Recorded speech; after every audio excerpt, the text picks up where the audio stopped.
দাবিটি নিয়ে আমাদের ডাক্তার ভাইরা আজকে এখানে রাজপথে নেমেছে, সেটা শতভাগ যৌক্তিক দাবি।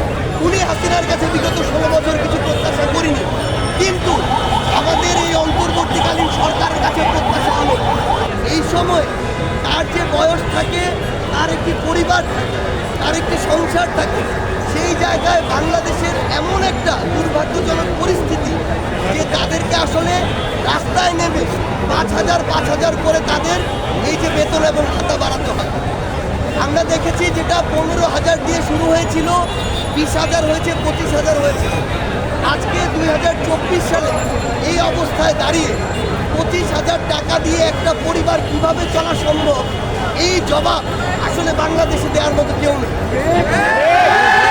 আমরা আমাদের জায়গা থেকে একটা জিনিস স্পষ্ট করে মনে করি যে এই দাবিটি নিয়ে আমাদের ডাক্তার ভাইরা আজকে এখানে রাজপথে নেমেছে, সেটা শতভাগ যৌক্তিক দাবি।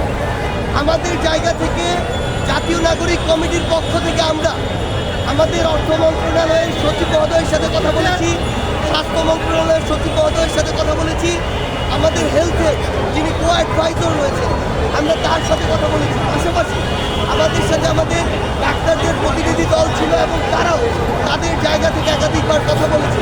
কিন্তু আসলে এটা দুর্ভাগ্যজনক যে এই যে বাংলাদেশের স্বাস্থ্য খাতের এমন একটা দুর্ভাগ্যজনক পরিস্থিতি, এই পরিস্থিতিতে একজন ডক্টর যখন তার ওই ট্রেনিংটি সর্বোচ্চ মনোযোগের সাথে করবে, যখন তিনি ধীরে ধীরে একজন বিশেষজ্ঞ ডক্টর হয়ে উঠবেন, সেই সময় তার নিজের পেটের চিন্তা করতে হয়,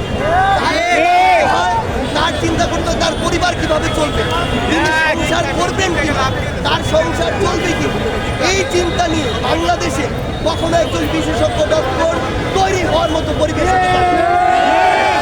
আমরা আমাদের জায়গা থেকে উনি হাসিনার কাছে বিগত 16 বছর কিছু প্রত্যাশা করিনি, কিন্তু আমাদের এই অন্তর্বর্তীকালীন সরকারের কাছে প্রত্যাশা হলো অনেক রক্তের উপর দিয়ে, জীবনের উপর দিয়ে এই সরকার তাদের যে নির্দিষ্ট দায়িত্ব, সেই দায়িত্বর জায়গায় গিয়েছে।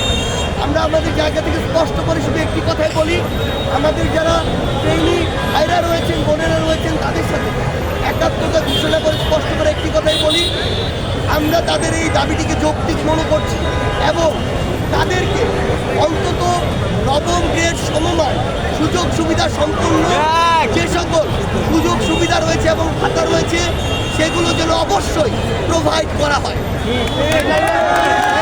আমাদেরকে স্বাস্থ্য মন্ত্রণালয়ের পক্ষ থেকে এবং স্বাস্থ্য মন্ত্রণালয়, অর্থ মন্ত্রণালয়ের সাথে কথা বলে আমাদেরকে কমিটমেন্ট দিয়েছে, এখানে কোনো আশা নাই, আশার খেলা আর চলবে না।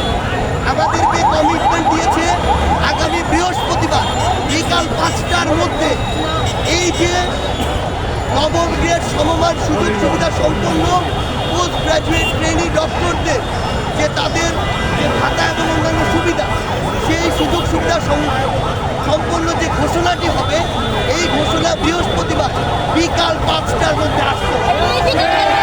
যদি না আসে তাহলে অবশ্যই লিখিতভাবে এবং আগামী মাস থেকে সেটি কার্যকর হতে হবে।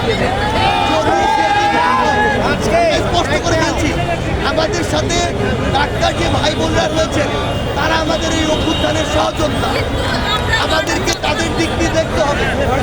যদি এই বৃহস্পতিবার বিকাল তাহলে আমরা কথা দিচ্ছি আমরা তাদের সাথে একসাথে